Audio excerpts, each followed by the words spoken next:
Antarctica is supposed to be dead quiet, a wasteland of ice and wind. But Carpenter turns it into a trap.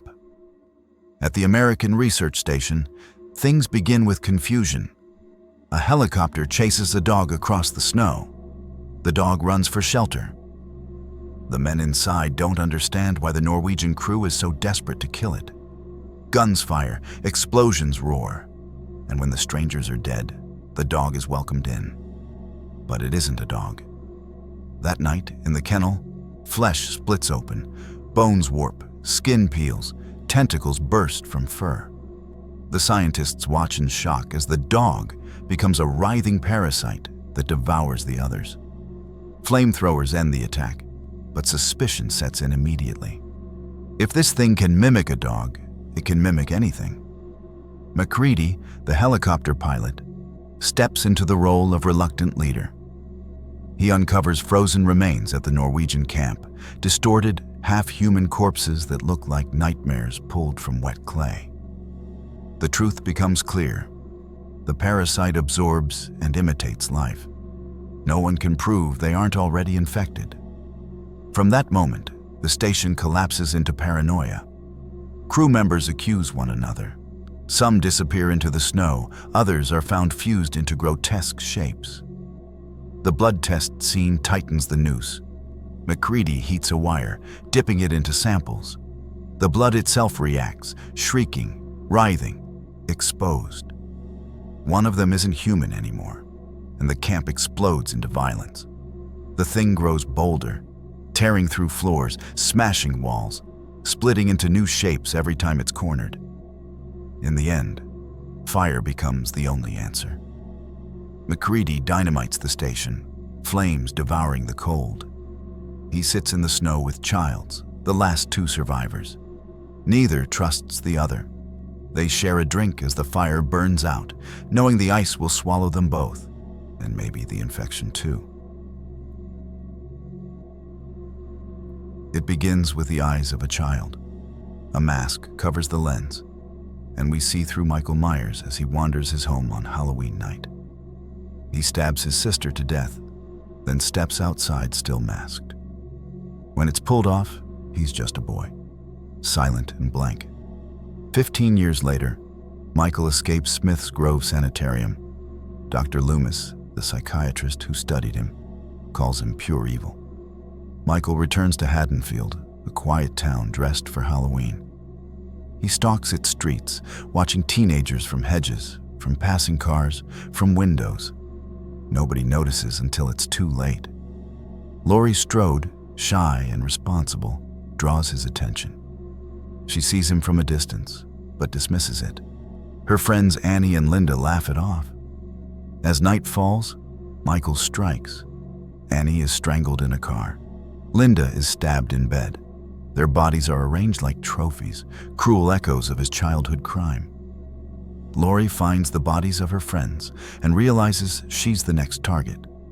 Michael comes after her, and she does everything she can to survive. She stabs him with a knitting needle, hides in a closet, and fights back again and again. But he keeps getting up, silent and unstoppable. Just when she's about to die, Dr. Loomis arrives and shoots Michael, knocking him off a balcony. Laurie looks, but the body is gone. The sound of his breathing carries into the night, a sign that he's still alive and still hunting.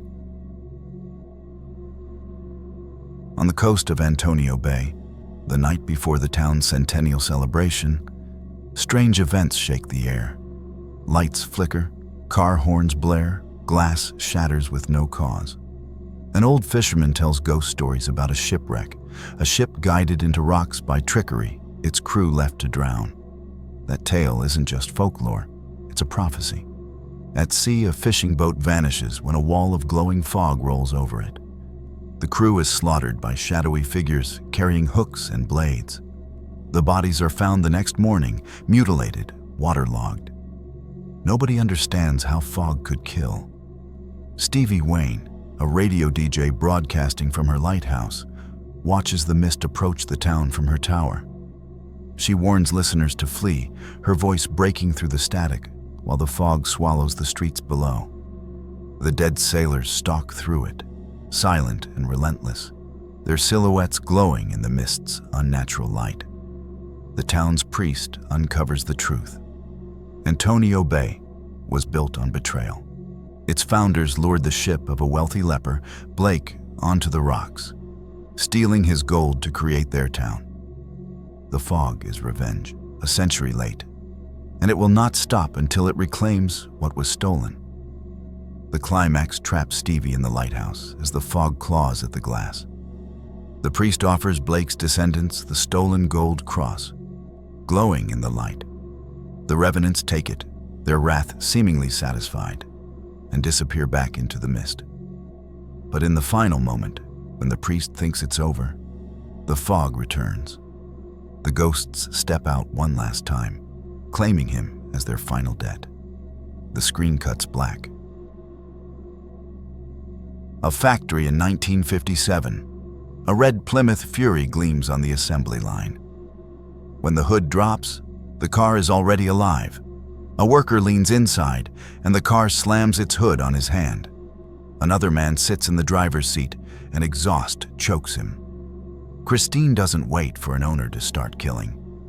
20 years later, high school outcast Arnie Cunningham spots Christine rotting in a yard. Against his friend Dennis's warnings, he buys it. Arnie restores the car piece by piece, and as Christine shines, Arnie begins to change. His stutter fades, his spine straightens, and a cold arrogance replaces his awkwardness. Christine becomes jealous. When Arnie's girlfriend Lee tries to kiss him inside the car, Christine locks the doors and nearly suffocates her. When bullies vandalize Christine, the car repairs itself, metal groaning as it bends back into perfection. Then Christine hunts them down. One by one, the bullies are crushed, burned, or run down in the street. In one unforgettable scene, Christine chases a victim through the night, fully engulfed in flames, her headlights cutting through smoke, unstoppable. Arnie falls deeper into obsession. His parents fear him. Dennis fears he's already lost. Lee and Dennis hatch a plan to destroy Christine in a junkyard using a bulldozer. The car fights back, rebuilding itself even as it's smashed. But eventually it's reduced to twisted steel. Arnie dies during the battle, thrown from the wreckage. In the end, Christine's crushed body lies silent in the scrap heap. But as the camera closes in, her radio crackles to life, faint music playing. Christine isn't gone. She's waiting. A priest discovers a sealed container hidden beneath an abandoned Los Angeles church. It isn't holy water. It isn't a relic. It's a cylinder of swirling green liquid that seems alive. The priest calls in a group of scientists and students to study it, desperate for help. What they uncover twists faith into something monstrous. The liquid is Satan in physical form, waiting for release. At night, homeless figures gather around the church, staring blankly, moving in unison, like puppets pulled by an invisible string. Inside, the team begins to experience terrifying dreams. They see blurry transmissions, like messages from the future. A dark figure standing in the church doorway. The warnings grow sharper each night, more desperate. The container cracks open. The liquid flows upward, defying gravity, and drips into the mouths of the researchers as they sleep. Possession spreads like infection. Victims spit streams of green fluid into others, creating an army within the church walls. The building becomes a siege. Outside, the homeless claw at the doors. Inside, colleagues turn against one another, their humanity erased. One of the women becomes the chosen vessel. The liquid pours into her body until she swells with the form of the anti-god. A mirror in the chamber ripples like water, revealing another dimension, a void where the ultimate evil waits to cross into our world. Just as the anti-god begins to reach through, one of the researchers sacrifices herself. She tackles the vessel into the mirror, dragging the evil back with her. The priest smashes the surface, trapping them inside. The survivors escape, broken, shaken, but the ending offers no relief. One of them dreams again, only now the shadowy figure in the vision looks like their lost friend. Insurance investigator John Trent is hired to find missing author Sutter Kane, a writer whose novels warp reality itself. Readers claim his books cause hallucinations. Some turn violent, others insane. At first, Trent dismisses it all as publicity. But when he digs deeper, Kane's fictional towns and locations start appearing on real maps. Trent and publisher's assistant Linda travel to a place called Hobbs End, a town Kane supposedly invented. Yet when they arrive, it's real. The streets, the church, the people, all lifted from Kane's pages. The town is under siege by monstrous creatures, their shapes hidden in the dark, glimpsed only in flashes of twisted limbs and gnashing teeth. Kane himself appears, calm and smug. He explains that his writing isn't fiction. His books are channels for ancient beings waiting to reclaim the earth. The more people read, the more powerful they become. Kane hands Trent his final manuscript, insisting he deliver it to the publisher. This book, he says, will open the door completely. Trent tries to escape Hobbs End, but the roads always lead back into the town. He drives, runs, pleads, yet the world bends against him. When he finally wakes up in a psychiatric hospital, he insists he's not insane. But outside the walls, Kane's book is already published. A film adaptation follows. Audiences devour it. Chaos spreads. In the final scene, Trent wanders into a theater showing In the Mouth of Madness. He sits among empty seats, watching his own story unfold on the screen, realizing he's just another character written by Kane. His laughter cracks into screams, echoing through the dark. The film opens inside a morgue. Bodies lie zipped in bags. A pale figure drags one open and begins telling what happened. From here, 3 stories are unzipped. The first story is about a young woman named Anne working her first night shift at a gas station on the edge of town. The radio warns of an escaped killer, and every shadow feels like it hides someone watching. Customers come and go, each one stranger than the last, until Anne finds the body of a coworker stuffed inside a locker. The escaped murderer is already there. He stalks her through the station with a knife, chasing her into corners and across the parking lot.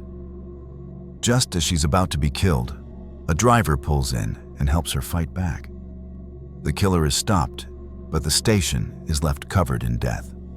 The second story follows Richard, a man terrified of going bald.